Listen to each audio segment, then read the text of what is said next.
तो हेलो दोस्तों, welcome to AKML tutorial. So guys, आज हम देखने जा रहे हैं पिट्यूटरी ग्लैंड। पिट्यूटरी ग्लैंड क्या होती है, कौन से हार्मोन रिलीज करती है, इसमें कौन कौन सी सेल्स होती है, सारी चीज़ें एक एक चीज़ हम डिस्कस करेंगे आज। ठीक है, तो ये सारी चीज़ें देखेंगे, पिट्यूटरी ग्लैंड क्या होती है, कौन से हार्मोन रिलीज करती है।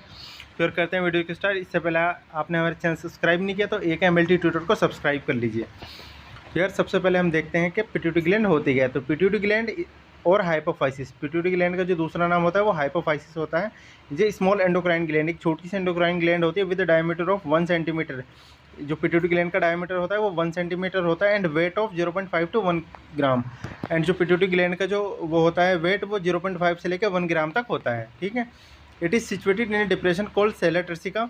ये एक डिप्रेशन में सिचुएटेड होती है जिसे हम सेलर ट्रसिका बोलते हैं। Present in the sphenoid bone, जो कि स्फेनोइड बोन में प्रेजेंट होता है at the base of the skull, एकदम स्कल के नीचे होता है। अभी मैं आपको एक डायग्राम दिखाऊंगा। It is connected with hypothalamus, ये हाइपोथैलेमस से कनेक्ट होती है बाई पिट्यूटरी स्टॉक, जिसे पिट्यूटरी स्टॉक बोलते हैं या हाइपोफाइसल बोलते हैं। ठीक है, ये देखिए यार, ये पिट्यूटरी ग्लैंड हो गई, ये हो गया हाइपोथैलेमस। ठीक है, ये हाइपोथैलेमस हो गया, ये नीचे हो गई पिट्यूटरी ग्लैंड, और इसके बीच में एक होता है पिट्यूटरी स्टॉक। ये ठीक है, और उससे जो है ना कनेक्ट होती है पिट्यूटरी ग्लैंड एंड हाइपोथैलेमस, जो कनेक्ट होता है वो पिट्यूटरी स्टॉक होता है, उससे कनेक्ट होता है। अभी आपको और डायग्राम दिखाऊंगा मैं, ये देख सकते हैं आप। ये जो है एंटीरियर पिट्यूटरी, ये है पोस्टीरियर पिट्यूटरी एंड ये है हाइपोथैलेमस। और ये जो कनेक्शन जा रहा है ना बीच में, ये कनेक्ट होती है, ये एक स्टॉक होता है, इससे कनेक्ट होती है, इसे पिट्यूटरी स्टॉक बोलते हैं।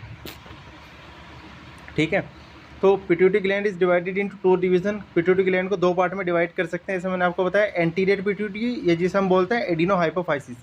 सेकंड होता है पोस्टीरियर पिट्यूटरी या न्यूरो हाइपोफाइसिस। ठीक है, एंटीरियर पिट्यूटरी का दूसरा नाम होता है एडिनो हाइपोफाइसिस और पोस्टीरियर पिट्यूटरी का दूसरा नाम होता है न्यूरो हाइपोफाइसिस।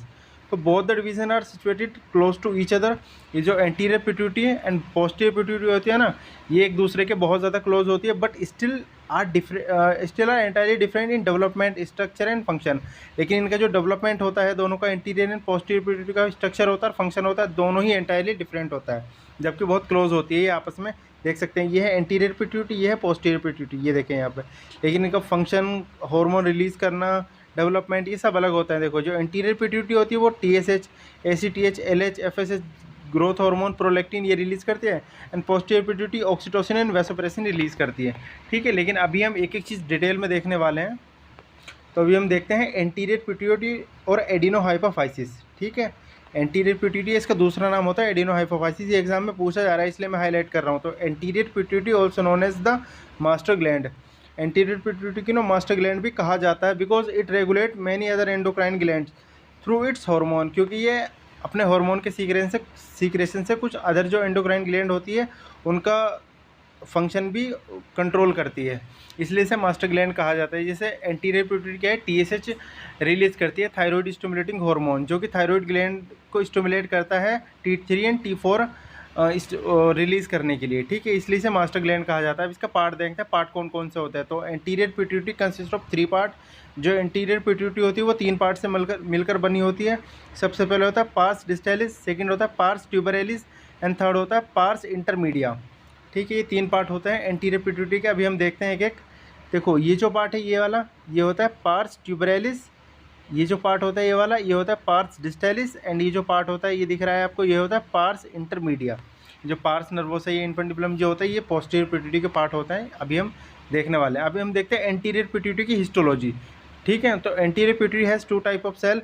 एंटीरियर पिट्यूटरी में 2 तरह की सेल्स होती हैं which have different staining property. इन दोनों में अलग अलग स्टेनिंग प्रॉपर्टी होती है। सबसे पहले होती है क्रोमोफोब सेल्स, सेकंड होती है chromophil cell. Chromophobe cells and chromophil cells. ठीक है, तो हम देखते हैं क्रोमोफोब सेल्स क्या होती है। तो chromophobe cells do not possess granules. Chromophobe cells में ग्रेन्यूल्स नहीं होते एंड स्टेन पोरली, ये ज़्यादा अच्छे से स्टेन नहीं हो जाती, पोर स्टेनिंग होती है इसकी। ठीक है, this cells form 50% of total cells in anterior pituitary. Anterior pituitary में जितनी सेल्स होती है उसका 50% जो बनाती है वो क्रोमोफोब सेल्स बनाती है। देखो, chromophobe cells are not secretory in nature. Chromophobe cells जो होती है सिक्रेटरी नहीं होती नेचर में, कोई हार्मोन सिक्रेट नहीं करती, but are the precursor of chromophil cell. But chromophil cells का जो होती है वो प्रिकर्सर होती है। ठीक है, अब हम देखते हैं क्रोमोफिल सेल्स क्या होती है। तो chromophil sales contain large granules. ठीक है, लार्ज नंबर में इसमें ग्रेन्यूल्स प्रेजेंट होते हैं एंड डार्कली स्टैंड, ये जो स्टैंड होती है ना, डार्कली होती है। क्रोमोफोब सेल्स पुअरली स्टेन होती है, बट जो अच्छे से स्टेन हो जाती है वो होती है क्रोमोफिल सेल। अब हम देखते हैं types of chromophil cells. Chromophil cells कितने टाइप की होती है? तो chromophil cells are classified by 2 method. Chromophil cells को 2 मेथड के आधार पर हम क्लासीफाई करते हैं। सबसे पहले classification on the basis of staining property, staining property के आधार पर क्लासिफिकेशन। दूसरा होता है classification on the basis of secretory nature. Secretory nature मतलब वो क्या रिलीज करती है, क्या सीक्रेट करती है, इसके आधार पर हम क्लासिफिकेशन करते हैं। ठीक है, अब हम देखते हैं सबसे पहले classification on the basis of staining property. Staining property के आधार पर क्लासिफिकेशन करते हैं। तो chromophil cells are divided into 2 types. अगर हम स्टेनिंग प्रॉपर्टी के आधार पर करेंगे तो क्रोमोफिल सेल्स को 2 तरह से दो टाइप में डिवाइड कर सकते हैं। सबसे पहले होती है एसिडोफिलिक सेल, और इन्हें अल्फा सेल्स भी बोलते हैं, जो कि 35% पार्ट बनाती है। दूसरी होती है बेसोफिलिक सेल, जिन्हें बीटा सेल्स भी बोलते हैं, और ये जो है ना 15% पार्ट बनाती है। ठीक है, अब हम देखते हैं classification on the basis of secretory nature. Hormone release करने के आधार पे हम क्लासिफिकेशन करते हैं। तो क्रोमोफिल सेल्स जो होती है ना आर डिवाइडेड इनटू 5 टाइप्स। मतलब सीक्रेटरी नेचर के आधार पे हम करें तो क्रोमोफिल सेल्स को 5 टाइप में हम डिवाइड कर सकते हैं। सबसे पहले होती है सोमेटोट्रॉप्स। सोमेटोट्रॉप्स क्या करती है? विच सीक्रेट ग्रोथ हार्मोन, ये ग्रोथ हार्मोन सीक्रेट करती है सोमेटोट्रॉप। इसके बाद होती है कोर्टिकोट्रॉप्स। कोर्टिकोट्रॉप्स क्या रिलीज करती है? विच सीक्रेट ACTH। ACTH होता है एड्रिनो कोर्टिकोट्रोपिक हार्मोन। थर्ड होता है थायरोट्रॉप्स। थायरोट्रॉप विच सीक्रेट TSH। TSH मतलब थायरॉइड स्टिमुलेटिंग हार्मोन। ठीक है, अब हम 2 और देखते हैं। इसके बाद आता है gonadotrophs. Gonadotroph which secrete follicle stimulating hormone FSH and luteinizing hormone LH। ठीक है, जो गोनोइडोट्रॉप्स होगी वो LH और FSH को रिलीज करेगी। ठीक है, इसके बाद हम देखते हैं लेक्टोट्रॉप्स। लेक्टोट्रॉप विच सीक्रेट प्रोलैक्टिन। जो लेक्टोट्रॉप्स होती है वो प्रोलैक्टिन को सीक्रेट करती है। अब हम देखते हैं सोमेटोट्रॉप्स एंड लेक्टोट्रॉप्स आर एसिडोफिलिक सेल्स। जो सोमेटोट्रॉप्स होती है जैसे मैं आपको बताया, और लेक्टोट्रॉप्स होती है वो एसिडोफिलिक होती है, जबकि वेयर अदर आर बेसोफिलिक। जो अदर होती है 3 तरह की, वो होती है बेसोफिलिक्स। अब हम देखते हैं somatotrophs form about 30 to 40% of chromophil cells. Chromophil cells का जो सोमेटोट्रॉप्स होती है ना, वो क्रोमोफिल सेल्स का 30 से लेकर 40% पार्ट बनाती है। अब हम देखते हैं hormone secreted by anterior pituitary. Anterior pituitary से कितने हार्मोन सीक्रेट होते हैं? तो 6 hormone are secreted by anterior pituitary. जो एंटीरियर पिट्यूटरी से हार्मोन सीक्रेट होते हैं ना, वो 6 हार्मोन होते हैं। सबसे पहले होता है ग्रोथ हार्मोन, जिसे हम बोलते हैं सोमेटोट्रोपिक हार्मोन भी बोलते हैं। ठीक है, सेकंड होता है TSH थायरॉइड स्टिमुलेटिंग हार्मोन, जिसे हम थायरोट्रोपिक भी बोलते हैं। और 4 होता है एड्रिनोकोर्टिकोट्रोपिक हार्मोन, वो थर्ड होता है एड्रिनोकोर्टिकोट्रोपिक हार्मोन ACTH। इसके बाद है FSH फॉलिकल स्टिमुलेटिंग हार्मोन। 5 होता है ल्यूटिनाइजिंग हार्मोन LH एंड 6 होता है प्रोलैक्टिन। ठीक है, इनका एक एक करके अभी हम फंक्शन भी देखने वाले, डिटेल में पढ़ेंगे। अब हम देखते हैं सबसे पहले ग्रोथ हार्मोन क्या होता है। सबसे पहले देखते हैं सोर्स ऑफ सीक्रेशन, ये कहाँ से सीक्रेट होता है। तो growth hormone is secreted by सोमेटोट्रॉप्स।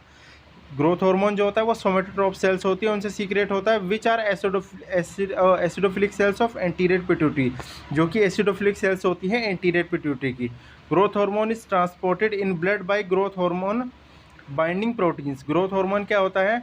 Blood में सीक्रेट किया जाता है। किन से बाइंड होकर? ग्रोथ हार्मोन बाइंडिंग प्रोटीन होते हैं, वो इसको लेके जाते हैं बाइंड करके। ठीक है, अब हम देखते हैं half life of growth hormone.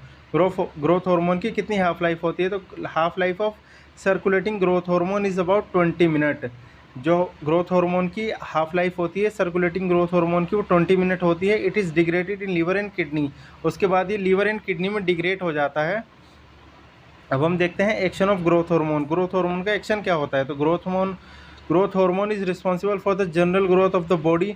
Body की जो जनरल ग्रोथ होती है उसके लिए रिस्पॉन्सिबल होता है। Hyper secretion of growth hormone causes enormous growth of the body leading to gigantism. ठीक है, अगर इसका ग्रोथ हार्मोन का ज़्यादा सीक्रेशन हो जाता है तो उस कंडीशन में बॉडी की बहुत ज़्यादा ग्रोथ हो जाती है, जिसे हम कहते हैं गिगेंटिज्म बोलते हैं। ठीक है, जैसे खलीज एक हमारा रेसलर है इंडिया का, उसमें गिगेंटिज्म पाया जाता है क्योंकि उसकी बहुत ज़्यादा ग्रोथ हो गई, क्योंकि उसमें ग्रोथ हार्मोन बहुत ज़्यादा सीक्रेट हो गया, हाइपर सीक्रेशन हो गया। इसके बाद देखते हैं deficiency of growth hormone in children causes stunt in growth leading to dwarfism. अगर ग्रोथ हार्मोन कम मात्रा में रिलीज होता है चिल्ड्रन में तो क्या होता है? ग्रोथ वहीं पर रुक जाती है, बोनापन आ जाता है, ड्वार्फिज्म आ जाता है। अभी हम देखते हैं, तो growth hormone is responsible for the growth of almost all the tissues of the body. जो ग्रोथ हार्मोन होता है वो बॉडी के सारे टिश्यू में ग्रोथ के लिए रिस्पॉन्सिबल होता है। Which are capable of growing, जो ग्रोइंग के कैपेबल होते हैं। It increases size and number of cells by mitotic division. ये सेल का साइज और नंबर को ना मल्टीप्लाई करता है, किससे? माइटोटिक डिवीजन से, ठीक है। तो growth hormone also causes specific differentiation of certain types of cells. Growth hormone क्या करता है? कुछ सेल्स का स्पेसिफिक डिफ्रेंशिएशन करता है, जैसे कि बोन सेल्स होती है या मसल सेल्स होती है, ठीक है। इनका एक स्पेसिफिक डिफ्रेंशिएशन करता है। अब देखो गिगेंटिज्म के एग्जांपल देखते हैं हम। इसको बोलते हैं लंबापन, बहुत ज़्यादा लंबा हो जाती है बॉडी की, बहुत ज़्यादा ग्रोथ हो जाती है। ये देखिए, ये 8 फीट का पर्सन है, इसमें गिगेंटिज्म पाया जाता है, बहुत ज़्यादा ग्रोथ हो गई। और ये खली इंडिया का एक रेसलर है, इसका भी एक एग्जाम्पल है ये गिगेंटिज्म का ही। इसके बाद देखो ये अब्दू है, बिग बॉस में भी आया हुआ है, ये भी गिगेंटिज्म डॉर्फिज्म का एक एग्जांपल है। यहाँ पे हम डॉर्फिज्म के एग्जांपल देख रहे हैं। बोनापन, ये देखिए इसके भी 19-20 साल का है अब्दू, लेकिन इसकी कोई ग्रोथ नहीं हो पाई। ये भी एक देखो डॉर्फिज्म का एग्जांपल है। डेफिशिएंसी ऑफ ग्रोथ हार्मोन वो चिल्ड्रन में ही हो जाती है। अब इसके बाद हम देखते हैं growth hormone act on the metabolism of 3 type of major food stuff in the body. जैसे कि प्रोटीन मेटाबॉलिज्म में ये रोल प्ले करता है, लिपिड मेटाबॉलिज्म में, और कार्बोहाइड्रेट मेटाबॉलिज्म में भी ये रोल प्ले करता है। तो growth hormone increases the synthesis of protein, ये प्रोटीन का सिंथेसिस बढ़ा देता है। मोबिलाइजेशन ऑफ लिपिड का मोबिलाइजेशन कर देता है। And conservation of carbohydrate, specially glucose के कंजर्वेशन में ये हेल्प करता है, ठीक है। तो ये क्या करता है? प्रोटीन मेटाबॉलिज्म पे भी एक्ट करेगा, फैट मेटाबॉलिज्म पे भी एक्ट करेगा, एंड कार्बोहाइड्रेट मेटाबॉलिज्म पे भी ये एक्ट करता है, ठीक है। अभी हम देखते हैं growth hormone accelerates the synthesis of protein. जो ग्रोथ हार्मोन होता है ना, वो प्रोटीन सिंथेसिस को बढ़ा देता है, एक्सेलरेट कर देता है। किन किन मेथड से? सबसे पहले है increasing amino acid transport through cell membrane. ये क्या करेगा? सेल मेम्ब्रेन के थ्रू अमाइनो एसिड का ट्रांसपोर्ट बढ़ा देगा। और अमाइनो एसिड क्या होते हैं? मोनोमर होते हैं, जो आगे चल के पॉलीमर बनाते हैं, और वो प्रोटीन होता है। प्रोटीन के ये मोनोमर कहे जाते हैं अमाइनो एसिड, ठीक है। इसके बाद क्या करेगा? Increasing RNA translation, ribonucleic acid translation ये इंक्रीज कर देगा। ट्रांसलेशन क्या होता है? आरएनए से प्रोटीन का बनना, तो यहाँ पे भी प्रोटीन का सिंथेसिस बढ़ जाएगा। Increasing transcription of DNA to RNA, ये ट्रांसक्रिप्शन को इंक्रीज करेगा डीएनए से आरएनए। ट्रांसक्रिप्शन क्या होता है? डीएनए से आरएनए का बनना ट्रांसक्रिप्शन होता है। जब आरएनए बनेगा तो ये ट्रांसलेशन करेगा तो प्रोटीन सिंथेसिस बढ़ जाएगा। एंड फोर्थ क्या करता है? डिक्रीजिंग कैटाबॉलिज्म ऑफ प्रोटीन के कैटाबॉलिज्म को ये डिक्रीज कर देता है। And growth hormone inhibit the cell breakdown of cellular protein, ये क्या करेगा? ग्रोथ हार्मोन जो सेलुलर प्रोटीन है उसका ब्रेकडाउन को इनहिबिट करेगा। इससे क्या होगा? जो टिश्यूज़ है ना, उसकी बिल्डिंग अप में हेल्प हो जाएगी, बिल्डअप हो जाएंगे वो, ठीक है। अब इसके बाद हम देखते हैं growth hormone on fat metabolism. Growth hormone जब फैट मेटाबॉलिज्म पे एक्ट करता है, ठीक है। तो growth hormone mobilise fat from adipose tissue. Growth hormone क्या करेगा? ये फैट को मोबिलाइज कर देगा एडिपोज टिश्यू से, ठीक है। So the concentration of fatty acid increases in the body fluid, ताकि जो फैटी एसिड की कॉन्सेंट्रेशन है ना बॉडी फ्लूइड में, वो इंक्रीज हो जाए। These fatty acids are use for the production of energy by cells. इनका क्या होगा? देखो, जो फैटी एसिड्स हो गए ना, वो एनर्जी प्रोडक्शन के लिए यूज़ करेंगी। कौन यूज़ करेंगी? सेल्स, हमारी बॉडी की, ठीक है। अब इसके बाद हम देखते हैं growth hormone on carbohydrate metabolism. Growth hormone जब कार्बोहाइड्रेट मेटाबॉलिज्म पे एक्ट करता है, ठीक है। तो major action of growth hormone on carbohydrate metabolism is the conservation of glucose. तो ये क्या करेगा? ग्रोथ हार्मोन क्या करेगा? कार्बोहाइड्रेट पे एक्ट करेगा, इसका मेटाबॉलिज्म पे, और क्या करेगा? कंजर्वेशन ऑफ ग्लूकोज की कंजर्वेशन में हेल्प करेगा, इसे बचाने में, ताकि बाद में अगर एनर्जी की जरूरत पड़े बॉडी को तो ग्लूकोज का यूज़ कर सके। अब इसके बाद देखते हैं growth hormone on bones. Growth hormone bones पे भी एक्ट करता है। In embryonic stage growth hormone is responsible for the differentiation and development of bone cells. क्या होगा? एम्ब्रियोनिक स्टेज में क्या करेगा? ग्रोथ हार्मोन क्या करेगा? डिफरेंशिएशन एंड डेवलपमेंट करेगा बोन सेल्स का, ठीक है। In later stage growth hormone increases the growth of skeleton. Growth hormone क्या करेगा? स्केलेटन की ग्रोथ को इंक्रीज करेगा। ग्रोथ हार्मोन क्या करेगा? Both the length as well as the thickness of the bone. ये ग्रोथ हार्मोन बोन की लंबाई बढ़ाएगा और इसकी मोटाई, थिकनेस में भी हेल्प करता है। अब हम देखते हैं mode of action of growth hormone. Somatomedin देखते हैं क्या होता है सोमेटोमेडिन, ठीक है। तो growth hormone acts on bones. Growth hormone bone पे एक्ट करता है, ग्रोथ पे एक्ट करता है, एंड प्रोटीन मेटाबॉलिज्म पे एक्ट करता है थ्रू सोमेटोमेडिन के द्वारा। और जो सोमेटोमेडिन होता है ना, वो लीवर के द्वारा सीक्रेट होता है, लीवर उसे सीक्रेट करता है, बनाता है। तो growth hormone stimulates the liver to secrete somatomedin. तो ग्रोथ हार्मोन क्या करेगा? लीवर को स्टिमुलेट करेगा ताकि वो सोमेटोमेडिन रिलीज़ कर सके। देखो सोमेटोमेटिन क्या होता है, इसके द्वारा ही ना जो ग्रोथ हार्मोन होता है वो एक्ट कर पाता है, इसके बिना एक्ट नहीं कर पाता, ठीक है। तो sometimes in spite of normal secretion of growth hormone growth is arrested, ठीक है। कभी कभी क्या होता है कि ग्रोथ हार्मोन का जो होता है ना वो नॉर्मल सीक्रेशन होता है, पर उसके बाद भी ना ग्रोथ अरेस्टेड हो जाती है, ड्वार्फिज्म आ जाता है, ठीक है, बोनापन आ जाता है। ये किस लिए होता है? ड्यू टू अब्सेंस और डेफिशिएंसी ऑफ सोमेटोमेटिन।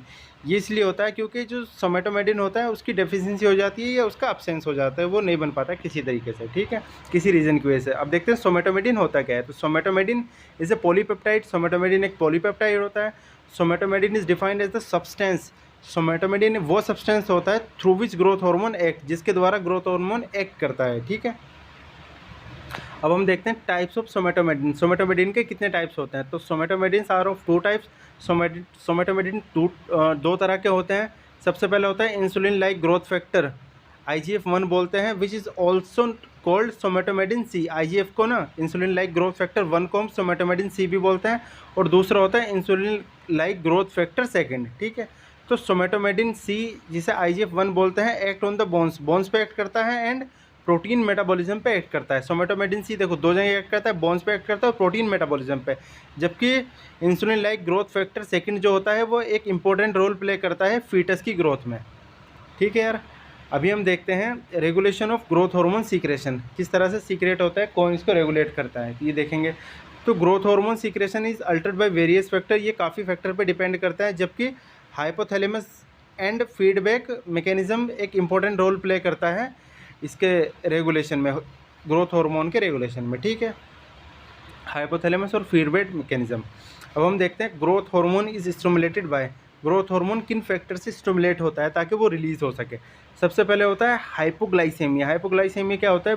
ग्लूकोज का लेवल ब्लड में घट जाता है, उसको हाइपोग्लाइसेमिया बोलते हैं। फास्टिंग, स्टारवेशन में ये स्टिमुलेट हो जाएगा, एक्सरसाइज करने से स्टिमुलेट हो जाता है ग्रोथ हार्मोन, स्ट्रेस या ट्रॉमा में भी ये स्टिमुलेट हो जाता है, and initial stage of sleep, सोने के दौरान शुरुआती स्टेज में भी ये स्टिमुलेट हो जाता है। इसके बाद हम देखते हैं growth hormone secretion is inhibited by, किन के द्वारा इनहिबिट हो जाता है, किन के द्वारा, किन फैक्टर्स के द्वारा ये रुक जाता है? हाइपरग्लाइसीमिया, अगर ग्लूकोज की कॉन्सेंट्रेशन ब्लड में हाई हो जाती है तो उसे हाइपरग्लाइसीमिया बोलते हैं।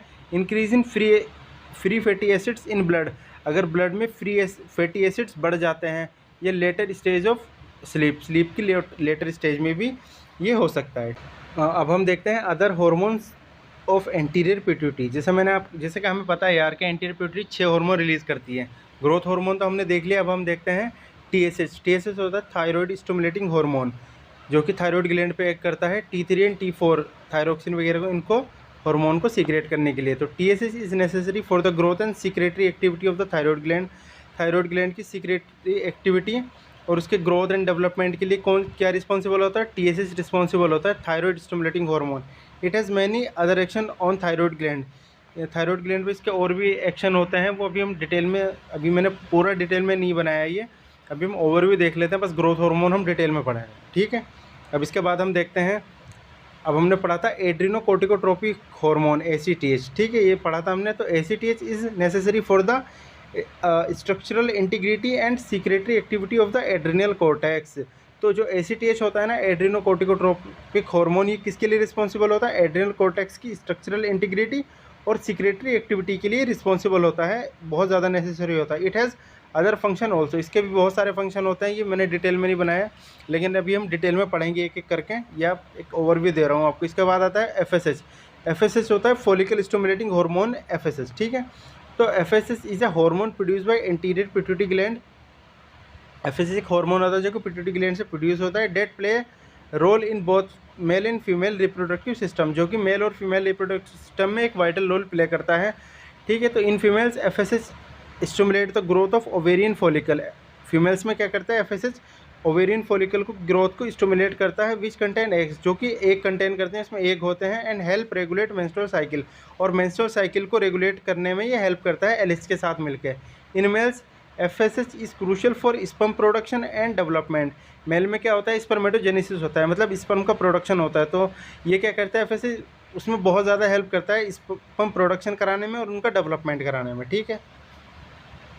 तो अब देखते हैं FSH work with luteinizing hormone. FSH क्या करता है, एलएच के साथ मिलकर क्या करता है, कंट्रोल करता है मेंस्ट्रुअल साइकिल को, इंक्लूडिंग ओवुलेशन। ओवुलेशन को भी कंट्रोल करता है। ओवुलेशन क्या होता है, रिलीज ऑफ एन एग। जब ओवुलेशन फेज में क्या होता है, एग रिलीज होता है ताकि फर्टिलाइजेशन हो सके स्पर्म से मिलकर। तो अब हम देखते हैं FSH acts on Sertoli cell. FSH क्या करता है, सर्टोली सेल पे एक्ट करता है, also known as nerve cells. Sertoli cells को हम क्या करते हैं, क्या कहते हैं, नर्व सेल्स भी कहते हैं, क्योंकि स्पर्म को नरिशमेंट प्रोवाइड करती है to support the maturation of sperm cells. ये क्या करती है, मैच्योरेशन ऑफ स्पर्म सेल्स कराती है, उन्हें सपोर्ट करती है and ensure there proper development, और उनका प्रॉपर डेवलपमेंट कराती है, ठीक है, स्पर्म का मैच्योरेशन में। तो एफएसएच की जो हाफ लाइफ होती है वो 3 से 4 घंटे होती है। अब हम देखते हैं एलएच। एलएच होता है ल्यूटिनाइजिंग हार्मोन। तो luteinizing hormone is a hormone produce by the anterior pituitary gland. Luteinizing hormone एक हार्मोन होता है जो कि एंटीरियर पिट्यूटरी ग्लैंड से निकलता है, बनता है। तो LH play crucial role in sexual development and reproduction in both and males and females. LH क्या करता है, crucial role, important role play करता है सेक्सुअल डेवलपमेंट में। वो फीमेल्स में भी और मेल्स में भी, दोनों में एक्ट करता है। तो in males LH stimulate testosterone production by the Leydig cells in the testis. देखो टेस्टिस में क्या होती है, लीडिंग सेल्स होती है। तो एलएच क्या करता है, लीडिंग सेल्स पे एक्ट करता है ताकि वो टेस्टोस्टेरोन को रिलीज़ कर सके, ठीक है। और ये टेस्टोस्टेरोन के काफ़ी फंक्शन होते हैं मेल्स में। अब इसके बाद आता है फीमेल्स में। In females LH trigger ovulation. LH क्या करता है, ओवुलेशन को ट्रिगर करता है and the development of the corpus luteum. जो कॉर्पस लूटियम होती है उसके डेवलपमेंट में भी हेल्प करता है, विच देन प्रोड्यूसेस प्रोजेस्टेरोन, ठीक है। तो कॉर्पस लूटियम होती है वो प्रोजेस्टेरोन को रिलीज करती है। देखो लीडिंग सेल क्या करेगी कि टेस्टिस में होती है लीडिंग सेल, टेस्टोस्टेरोन को रिलीज करती है, और कॉर्पस लूटियम होती है वो प्रोजेस्टेरोन को रिलीज करती है, ठीक है। इसके बाद आता है प्रोलैक्टिन। तो prolactin is a polypeptide hormone responsible for the lactation. Prolactin क्या होता है, पॉलीपेप्टाइड हार्मोन होता है जो कि लैक्टेशन के लिए रिस्पॉन्सिबल होता है। लैक्टेशन होता है milk production during after pregnancy. Pregnancy के बाद मिल्क प्रोडक्शन कौन कराता है, वो प्रोलैक्टिन कराता है। Prolactin is produce by anterior pituitary. Prolactin anterior pituitary के द्वारा रिलीज होता है। Prolactin also helps in breast development. Prolactin breast development में भी हेल्प करता है। Prolactin also plays a role in regulating menstrual cycle. ये मेंस्ट्रुअल साइकिल में भी रोल प्ले करता है। तो यार एंटीरियर पिट्यूटरी हमारा हो गया कंप्लीट। अब हम देखते हैं पोस्टीरियर पिट्यूटरी और न्यूरोहाइपोफाइसिस, ठीक है। Posterior pituitary is also known as neurohypophysis. Posterior pituitary को न्यूरोहाइपोफाइसिस भी कहा जाता है। And posterior pituitary consist of 3 part. जो पोस्टीरियर पिट्यूटरी होती है वो 3 पार्ट से मिलकर बनी होती है। सबसे पहला पार्ट होता है पार्स नर्वोसा और इनफंडिबुलर प्रोसेस। पार्स नर्वोसा बोलते हैं और उसको इनफंडिबुलर प्रोसेस भी बोलते हैं। न्यूरल स्टॉक और इनफंडिबुलर स्टेम बोलते हैं, ठीक है। दूसरा पार्ट होता है न्यूरल स्टॉक जिसको इनफंडिबुलर स्टेम भी बोलते हैं। और थर्ड होता है मीडियन एमिनेंस, ठीक है। ये 3 पार्ट होते हैं पोस्टीरियर पिट्यूटरी के। तो pars tuberalis of anterior pituitary and the neural stalk of the posterior pituitary together form hypophyseal stalk. तो यार अभी मैं बताता हूँ ये होता क्या है, इसका मतलब क्या है। तो pars tuberalis of anterior pituitary, anterior pituitary का पार्स ट्यूबर एलिस होता है एंड न्यूरल स्टॉक होता है पोस्टीरियर पिट्यूटरी का। ये दोनों मिलकर टुगेदर फॉर्म क्या करते हैं, हाइपोफाइजल स्टॉक। ये दोनों फॉर्म करते हैं मिलकर, ठीक है। इसके भी काम होता है आगे, वो मैं आपको बताता हूँ। देख सकते हैं आप ये पूरा स्ट्रक्चर, ये जो है ना, ये आगे वाले ये है एंटीरियर पिट्यूटरी और ये जो पीछे वाला है ना ये होता है पोस्टीरियर पिट्यूटरी। ये इसके हार्मोन होते हैं और ये दोनों पोस्टीरियर पिट्यूटरी के हार्मोन होते हैं ऑक्सीटोसिन एंड वैसोप्रेसिन। अब यार हम इसकी ना हिस्टोलॉजी देखते हैं कि हिस्टोलॉजी इसकी क्या होती है। तो हिस्टोलॉजी देखते हैं। तो posterior pituitary is made up of neural type of cells. Posterior pituitary क्या होती है, न्यूरल टाइप्स की सेल से बनी होती है जिनको हम क्या कहते हैं, पिट्यूसाइट्स बोलते हैं एंड अनमाइलिनेटेड नर्व फाइबर्स बोलते हैं। तो पोस्टीरियर पिट्यूटरी कितने सेल से मिलकर बनी होती है, मेनली 2 सेल्स होती हैं, न्यूरल टाइप सेल्स होती है, पिट्यूसाइट्स होती हैं एंड अनमाइलिनेटेड नर्व फाइबर्स होती है। अब हम एक एक करके देखते हैं ये होती क्या है। तो यार देखो, जो पिट्यूसाइट्स होती है ना, तो pituicytes are the fusiform cells derived from glial cells. जो पिट्यूसाइट्स सेल्स होती है वो फ्यूसिफॉर्म सेल्स होती है और गिलियल सेल से ड्राइव होती है। अब यार ये देखिए गिलियल सेल्स होती क्या है एक्चुअली, तो गिलियल सेल्स को न्यूरोगिलिया भी कहा जाता है, ठीक है। ये नॉन न्यूरल सेल्स होती है नर्वस सिस्टम में। एंड गिलियल सेल्स नर्वस जो न्यूरॉन्स होते हैं ना उसको सपोर्ट एंड जो सपोर्ट करती है और प्रोटेक्शन प्रोवाइड करती हैं and brain development and repair में भी हेल्प करती है। तो ये होती है गिलियल सेल्स, ठीक है। तो these cells have several process. इसमें ना काफ़ी प्रोसेस होते हैं इन पिट्यूसाइट्स में। और इसमें एक होता है ब्राउन पिगमेंट ग्रेन्यूल्स, इसमें एक ब्राउन पिगमेंट ग्रेन्यूल्स होता है। तो जो पिट्यूसाइट्स एक्ट एज सपोर्टिंग सेल्स। जो पिट्यूसाइट्स होती है ना वो सपोर्टिंग सेल्स होती हैं and do not secret any hormone, कोई हार्मोन सीक्रेट नहीं करती, सिर्फ सपोर्टिंग सेल्स होती है, ठीक है। तो यार अब हम देखते हैं अनमाइलिनेटेड नर्व फाइबर्स, दूसरे टाइप की सेल्स होती है, ठीक है, पोस्टीरियर पिट्यूटरी में। तो यार देखो, अनमाइलिनेटेड नर्व फाइबर्स वो नर्व फाइबर्स होते हैं जिनमें माइलिन शीथ नहीं पाई जाती। माइलिन शीथ जो होती है एक तरह की इंसुलेटिंग लेयर होती है जो कि नर्व इम्पल्स ट्रांसमिशन को स्पीड अप कर देती है, बढ़ा देती है। देखो, माइलिनेटेड नर्व फाइबर्स वो नर्व फाइबर्स होते हैं जिसमें माइलिन शीथ पाई जाती है, एक इंसुलेटिंग लेयर, और अनमाइलिनेटेड नर्व फाइबर्स वो नर्व फाइबर्स होते हैं जिसमें माइलिन शीथ नहीं पाई जाती, इसलिए इनको अनमाइलिनेटेड नर्व फाइबर्स कहा जाता है। और इनमें स्पीड अप भी इतनी नहीं होती नर्व इम्पल्स ट्रांसमिशन की, जो माइलिनेटेड नर्व फाइबर्स होते हैं उसमें बहुत ज़्यादा होती है, क्योंकि ये जो इम्पल्स ट्रांसमिशन होता है ना उसको स्पीड अप कर देती है, बढ़ा देती है, ठीक है। अब हम देखते हैं, unmyelinated nerve fibres come from supraoptic and paraventricular nuclei of the hypothalamus through the pituitary stalk. ये लाइन बहुत ज़्यादा इंपॉर्टेंट है यार, इसको हम अच्छे से समझेंगे कि सुपरा ऑप्टिक एंड पैरावेंट्रिकुलर न्यूक्लियाई क्या होता है हाइपोथैलेमस का। जो ये अनमाइलिनेटेड नर्व फाइबर्स होते हैं ना, ये यहीं से आते हैं। तो यार देखो, supra optic and paraventricular nucleus hypothalamus में होते हैं और ये जो होते हैं ना वो न्यूरोसिक्रेटरी सेल से बने होते हैं जो हार्मोन प्रोड्यूस करती है ऑक्सीटोसिन एंड वैसोप्रेसिन, ठीक है। ये जो होते हैं supra optic and paraventricular nucleus hypothalamus में, ये न्यूरोसिक्रेटरी सेल से बने होते हैं, एक बार और समझा देता हूँ, जो कि हार्मोन प्रोड्यूस करती है ऑक्सीटोसिन एंड वैसोप्रेसिन। ये हार्मोन पिट्यूटरी ग्लैंड के पोस्टीरियर लोब, जिसको हम न्यूरोहाइपोफाइसिस बोलते हैं, उस तक जाते हैं और ब्लड में रिलीज हो जाते हैं, ठीक है। ये आपको समझ में आ गया। एंड यार एक चीज़ और, जो सुपरा ऑप्टिक न्यूक्लियस में जो मेन हार्मोन होता है वो एडीएच होता है, एंटी डायूरेटिक हार्मोन, जिसको वासोप्रेसिन भी बोलते हैं। एंड इसका काम होता है बॉडी में वाटर बैलेंस मेंटेन करना, किडनी में रीअब्जॉर्प्शन करना, और रीअब्जॉर्प्शन को बढ़ाना, अगर बीपी को मेंटेन करना बॉडी में अगर गड़बड़ रहा है तो, ठीक है। इसके बाद आता है पेरीवेंट्रिकुलर न्यूक्लियस। क्या होता है, तो पेरीवेंट्रिकुलर न्यूक्लियस में मेन हार्मोन होता है ऑक्सीटोसिन। ये कह सकते हैं कि पेरीवेंट्रिकुलर न्यूक्लियस हार्मोन रिलीज करता है जो होता है ऑक्सीटोसिन, जिसका काम होता है डिलीवरी के टाइम यूट्रस को कॉन्ट्रैक्शन करना, ब्रेस्ट फीडिंग के टाइम मिल्क इंजेक्शन करना, ठीक है यार। ये आपको लाइन समझ में आ गई होगी। अब इसके बाद हम देखते हैं, posterior pituitary also has numerous blood vessels. Posterior pituitary में कुछ ब्लड वेसल्स पाई जाती है, हाइलिन बॉडीज़ पाई जाती है, न्यूरोग्लियल सेल्स होती है और मास्ट सेल्स होती है, इन दो सेल्स के अलावा, ठीक है। ये कम अमाउंट में पाई जाती है, इतनी नहीं होती। अब हम देखते हैं, देखो ये जो है ना, ये यहाँ पर आ रहा है, ये है सुपर ऑप्टिक न्यूक्लियस, ठीक है, और ये है पैरावेंट्रिकुलर न्यूक्लियस, जिससे ऑक्सीटोसिन रिलीज़ होता है, और सुपरा ऑप्टिक न्यूक्लियस से क्या होता है, एडीएच रिलीज़ होता है, जिसको हम बोलते हैं वैसोप्रेसिन भी बोलते हैं, वाटर रीअब्जॉर्प्शन बढ़ाता है, ठीक है। तो देखो 3 पार्ट मैंने आपको बताए थे इसके। सबसे पहले ये देखते हैं, ये जो है ना, ये है एंटीरियर पिट्यूटरी और ये होती है पोस्टीरियर पिट्यूटरी, और ये पोस्टीरियर पिट्यूटरी का पार्ट होता है मीडियन एमिनेंस, ठीक है, और ये होता है हाइपोथैलेमो हाइपोफिजियल ट्रैक्ट, जिससे हार्मोन सीक्रेट होके पोस्टीरियर पिट्यूटरी तक आते हैं हाइपोथैलेमस से। देखो पोस्टीरियर पिट्यूटरी इन दो हार्मोन को नहीं बनाती, ये जो बनता है ना वो हाइपोथैलेमस में बनता है, और हाइपोथैलेमस में कहाँ से ये ट्रांसफ़र होकर आते हैं, ये जो हाइपोथैलेमो हाइपोफिजियल ट्रैक्ट होता है ना, इसके द्वारा ये आते हैं। अब इसके बाद हम देखते हैं hormones of posterior pituitary. Posterior pituitary से कितने हार्मोन रिलीज़ होते हैं, तो देखो एंटी डायूरेटिक हार्मोन जिसे हम वैसोप्रेसिन भी बोलते हैं, एक तो ये होता है, दूसरा होता है ऑक्सीटोसिन। ये 2 हार्मोन रिलीज़ होता है पोस्टीरियर पिट्यूटरी से। तो ये हम देखते हैं source of secretion of posterior pituitary hormone, ठीक है। तो इसका सोर्स ऑफ सीक्रेशन देखते हैं। Actually the posterior pituitary does not secret any hormone. Posterior pituitary कोई हार्मोन सीक्रेट नहीं करता, कोई हार्मोन नहीं बनाता। एडीएच एंड वैसोप्रेसिन जो होता है, वो एडीएच एंड ऑक्सीटोसिन जो होता है ना, are synthesise in the hypothalamus. ADH और ऑक्सीटोसिन जो होते हैं वो हाइपोथैलेमस में सिंथेसाइज होते हैं, वहीं बनते हैं। From hypothalamus these hormones are transported to the posterior pituitary. Hypothalamus से क्या होता है, ये हार्मोन ट्रांसपोर्ट किए जाते हैं पोस्टीरियर पिट्यूटरी में through the nerve fibres of hypothalamo hypophyseal tract.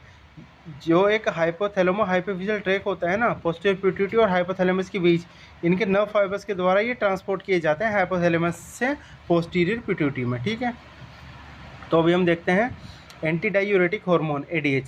तो anti diuretic hormone is secreted mainly by supra optic nucleus of hypothalamus. जो एडीएच होता है ना वो किसके द्वारा सीक्रेट होता है, मेनली सुप्रा ऑप्टिक न्यूक्लियस होता है हाइपोथैलेमस में, उसके द्वारा सीक्रेट होता है। तो ADH is also secreted bye paraventricular nucleus in small quantity. थोड़ा बहुत जो होता है ना वो पैरावेंट्रिकुलर न्यूक्लियस से भी ये सीक्रेट होता है, ठीक है, लेकिन वो स्मॉल क्वांटिटी में होता है, ज़्यादा नहीं होता। From there this hormone is transported to the posterior pituitary. वहाँ से क्या होता है, ये हार्मोन पोस्टीरियर पिट्यूटरी में ट्रांसफ़र कर दिया जाता है जब ज़रूरत होती है, through the nerve fibres of hypothalamo hypophyseal tract. किसके नर्व फाइबर्स के द्वारा, जो हाइपोथैलेमो हाइपोफिजियल ट्रैक होता है ना उसके नर्व फाइबर के द्वारा ये हाइपोथैलेमस से पोस्टीरियर पिट्यूटरी में ट्रांसफ़र कर दिया जाता है जब नीड होती है, ठीक है। तो इसकी केमिस्ट्री एंड हाफ लाइफ देखते हैं। तो एडीएच जो होता है ना एंटी डायूरेटिक हार्मोन से पॉलीपेप्टाइड हार्मोन होता है, और इसकी जो हाफ लाइफ होती है वो 18 से लेकर 20 मिनट्स तक होती है, ठीक है। अब इसके एक्शन देखते हैं। तो anti diuretic hormone has 2 action. इसके 2 एक्शन होते हैं, रिटेंशन ऑफ वाटर, वाटर को रिटेन करना, वाटर बैलेंस हमारी बॉडी में मेंटेन रखना, एंड वैसे प्रेशर एक्शन होता है इसका। तो देखते हैं। तो anti diuretic hormone primarily regulate water balance in the body. ये क्या करता है, एडीएच हमारी बॉडी में वाटर बैलेंस को रेगुलेट करता है by controlling how much water is excreted in urine. ये कंट्रोल करता है कि कितना जो वाटर है वो यूरिन में एक्सक्रीट आउट हो रहा है। It is achieve by ADH act on kidneys. ADH क्या करता है, किडनी पे एक्ट करता है, इंक्रीजेज रे एब्जॉर्प्शन ऑफ वाटर के रे एब्जॉर्प्शन को बढ़ाता है, एंड रिड्यूस यूरिन आउटपुट, और यूरिन आउटपुट को रिड्यूस करता है। इससे क्या होता है, हमारी बॉडी में वाटर लेवल मेंटेन हो जाता है। एडीएच और vasopressin also helps in increasing blood pressure. अगर ब्लड प्रेशर घट रहा है तो ये क्या होता है, इसका वैसोप्रेसिन एक्शन होता है, तो ये ब्लड प्रेशर को बढ़ा देता है, क्या करके, बाय कॉन्स्ट्रिक्ट ब्लड वेसल को कॉन्स्ट्रिक्ट करके, नैरो करके, ठीक है। इसके बाद हम देखते हैं oxytocin. Oxytocin is secreted mainly by paraventricular nucleus of the hypothalamus. Oxytocin क्या होता है, जो हाइपोथैलेमस में पैरावेंट्रिकुलर न्यूक्लियस होते हैं ना उनके द्वारा सीक्रेट होता है। Oxytocin is also secreted by supraoptic nucleus in small quantity. ये सुपर ऑप्टिक न्यूक्लियस के द्वारा भी सीक्रेट होता है स्मॉल क्वांटिटी में, and it is transported from hypothalamus to posterior pituitary. इसके बाद क्या होता है, ये ट्रांसपोर्ट होता है हाइपोथैलेमस से पोस्टीरियर पिट्यूटरी में जब नीड होती है, किसके द्वारा, through nerve fibres of hypothalamo hypophyseal tract. जो हाइपोथैलेमो हाइपोफिजियल ट्रैक के नर्व फाइबर्स होते हैं उसके द्वारा ये हाइपोथैलेमस से पोस्टीरियर पिट्यूटरी में ट्रांसफ़र कर दिया जाता है जब ज़रूरत होती है, ठीक है। तो in the posterior pituitary the oxytocin is stored in nerve endings of hypothalamo hypophyseal tract. तो ये जो स्टोर होता है ना ऑक्सीटोसिन, वो हाइपोथैलेमो हाइपोफिजियल ट्रैक की नर्व एंडिंग्स में जाके स्टोर हो जाता है, ठीक है। अब इसकी केमिस्ट्री एंड हाफ लाइफ देखते हैं। तो oxytocin is a polypeptide. Oxytocin एक पॉलीपेप्टाइड होता है। Oxytocin has a half life of about 6 minute. इसकी 6 मिनट की हाफ लाइफ होती है। अब हम देखते हैं oxytocin action in females. Oxytocin के क्या एक्शन होते हैं फीमेल्स में। In females oxytocin act on mammary glands and uterus. ये प्रेगनेंसी के टाइम जब डिलीवरी होती है यूट्रस पे एक्ट करता है, कॉन्ट्रैक्शन कराता है और मिल्क इजेक्शन कराता है, ठीक है। तो oxytocin causes ejection of milk from the mammary gland. Mammary gland से इजेक्शन ऑफ मिल्क कराता है, ठीक है। तो हम देखते हैं मिल्क इजेक्शन रिफ्लेक्स क्या होता है ये। तो यार देखो, सबसे पहले क्या करेगा, सकिंग बाय बेबी के द्वारा सकिंग हुआ। Stimulation of receptors in nipples. Stimulation of receptors in nipples में क्या होते हैं, कुछ रिसेप्टर्स होते हैं वो स्टिमुलेट करते हैं स्पाइनल कॉर्ड को। स्पाइनल कॉर्ड स्टिमुलेट करेगा सुप्रा optic nucleus and paraventricular nucleus को, ठीक है। इसके बाद ये क्या होगा, ये हार्मोन रिलीज़ करेगा ऑक्सीटोसिन रिलीज़ करेगा, और ये हाइपोथैलेमो हाइपोफिजियल ट्रैक के द्वारा पोस्टीरियर पिट्यूटरी में हाइपोथैलेमस से ट्रांसफ़र कर दिए जाते हैं। तो यहाँ पे ऑक्सीटोसिन आया। ऑक्सीटोसिन क्या करेगा, कॉन्ट्रैक्शन ऑफ मायोएपिथेलियल सेल्स का कॉन्ट्रैक्शन कराएगा। इससे क्या होगा, मिल्क इजेक्शन हो जाएगा और मिल्क निकलने लगेगा, ठीक है। तो इसे बोलते हैं मिल्क इजेक्शन रिफ्लेक्स। इसके बाद हम देखते हैं एक्शन ऑन यूट्रस। यूट्रस पे क्या एक्शन होता है, तो oxytocin primary action on the uterus is to stimulate and strengthen uterine contraction. Uterine contraction कराता है, जो कि डिलीवरी के टाइम क्रूशियल होता है, बहुत ज़्यादा इंपॉर्टेंट होता है। इसके बिना डिलीवरी होना बहुत ज़्यादा मुश्किल हो जाता है, ठीक है यार। तो ये थे anterior pituitary and posterior pituitary, हमने कम्प्लीटली ख़त्म कर दिया। तो यार आपको हमारी वीडियो अच्छी लगी तो आप कमेंट करके बता सकते हैं, और हमारे चैनल को सब्सक्राइब कर लीजिए। मिलता है नेक्स्ट वीडियो में, जब तक के लिए गुड बाय।